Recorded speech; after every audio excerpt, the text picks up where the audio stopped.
తెలంగాణ వాళ్ళ దిష్టి దాకిచ్చినందుకే నరదిష్టి అంట. తెలంగాణ వాళ్ళంటే మనమంతా నరదిష్టి పెట్టినందుకే అంటే కోనసీమ అంటే గోదావరి ఏరియా అంతా కొబ్బరి చెట్లకి మొండం లేకుండే అంటే మా కళ్ళు ఇంత చెడ్డ కళ్ళు అని చెప్పి ఆయన చెప్పడం జరిగింది.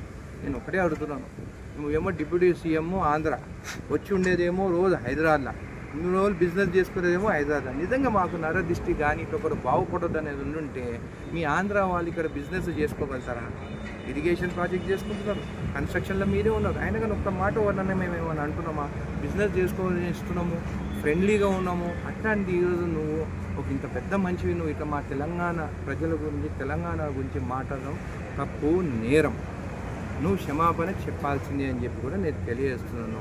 నువ్వు ఒక పెద్ద పవర్ స్టారు, నీ గురించి ఏమైనా మాట్లాడితే తప్పు అంటే అది మాత్రం కరెక్ట్ కాదు. తప్పు నువ్వు మాట్లాడినావు కాబట్టి తప్పని చెప్తున్నావు. నేను కూడా మీ ఫ్యానే.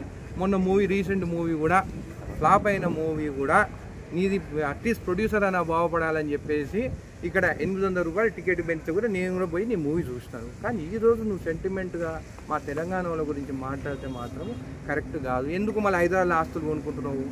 మాది నరదిష్టి అంటున్నావు కదా, మరి మీరు బాగుపడితే మేము చూడలేము కదా, ఎందుకు హైదరాబాద్ ఆస్తులు కొనుక్కుంటున్నావు? అన్నీ అమ్మేసుకొని పోయి విజయవాడలో ఉండరాదా? నీకు ఇక్కడ ఏం పని అని చెప్పి నేను చెప్తున్నాను. 2024లో పొత్తు పెట్టుకున్నావు. నువ్వు సింగిల్గా పోయి ఉంటే నీ పరిస్థితి ఏందో అందరికి తెలుస్తుండే. నువ్వు సింగిల్గా పోలేదు, మళ్ళీ చంద్రబాబు నాయుడుని పట్టుకొని అయినవు.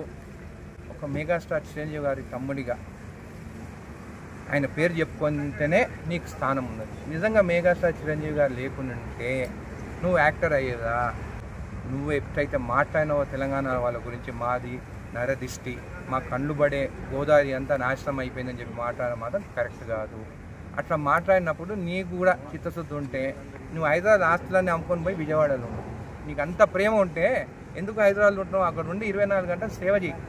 ఇంకోటి కూడా అంటున్నాను, వచ్చే ఎలక్షన్లో 15 ఏళ్ళ తర్వాత నేను సీఎం అవుతాను అన్నావు. నేను ఒక నార్మల్ ఎవ్వరిది సపోర్టు లేకుండా జడ్చల ప్రజల సపోర్ట్ ఎమ్మెల్యే నేనే 10 ఏళ్ళ తర్వాత నేను కూడా సీఎం క్యాండిడేట్ కావచ్చు అని అన్నాను. నువ్వు ఇంకా 15 ఏళ్ళు అంటే నీకు 70 ఏళ్ళు అయినాక సీఎం అవుతాను. చేసేది ఏముంటుంది ఇంకా 70 ఏళ్ళకి అయితే?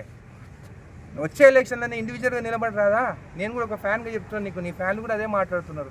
ఎందుకు ఒకరితో పొత్తు? ఇండివిజువల్ నిలబడి గెలువు. నేను కూడా చెప్తున్నాము, మా నరదిష్టి ఉండదు, నువ్వు కావాలనే కోరుకుంటాం మేము. కాబట్టి పవన్ కళ్యాణ్ గారు క్షమాపణ చెప్పాల్సిందే. మా తెలంగాణ వాళ్ళ గురించి మాట్లాడొద్దు, మేము మీ గురించి ఎక్కడ మాట్లాడుతున్నాము. మీరు వచ్చి తల దాచుకునేదేమో ఇక్కడ, అక్కడ జగన్ సీఎం అయితేనేమో మీ మనుషులు టీడీపీ జనసేన బీజేపీ వాళ్ళు వచ్చి హైదరాబాద్లో ఉంటారు. అక్కడ మీరు సీఎం అయితేనేమో వైఎస్ఆర్సీపీ వాళ్ళు వచ్చేసి ఇక్కడ తల దాచుకుంటారు. అరే మీకు దాచుకునే దానికే హైదరాబాదు, మీ బిజినెస్ కోసమే హైదరాబాదు. కానీ తెలంగాణ వాళ్ళ కళ్ళు మాత్రము మేము నరదృష్టి పెడతామని చెప్పి మాట్లాడేది మాత్రం కరెక్ట్ కాదు. మీరు క్షమాపణ చెప్పాల్సిందే. లేకుంటే హైదరాబాద్లో ఎందుకు ఆస్తులు కొనుక్కుంటున్నావు? ఇప్పుడే కొనుక్కుంటున్నావు కదా, ఆస్తులన్నీ ఎక్కడి నుంచి వచ్చి అప్పులన్నీ తీరినాయి అంట కదా అని అందరు ప్రజలు అంటున్నారు. అయినా కానీ యాజ్ అ ఫ్యాన్ మీ కుటుంబం బాగుండాలని చెప్పి, మీ కుటుంబంలో కూడా అందరూ తెలంగాణ వాళ్ళని పెళ్లి చేసుకున్నారు కదా. రామ్ చరణ్ ఎవరు చేసుకున్నారు?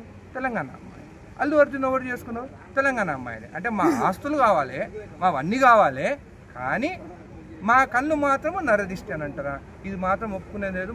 నేను ఒకటే అడుగుతున్నాను, అంటే మేము తెలంగాణ వాళ్ళ కళ్ళు మావి అంత దిష్టి పెట్టే కళ్ళ అని అడుగుతున్నాను. ఇది మాటలు ఎట్లా మాట్లాడను అని చెప్పి కూడా నేను అడుగుతున్నాను. నువ్వు క్షమాపణ చెప్పాల్సిందే. నేను కూడా చాలామంది నీ గురించి కూడా మస్తు మాట్లాడినారు.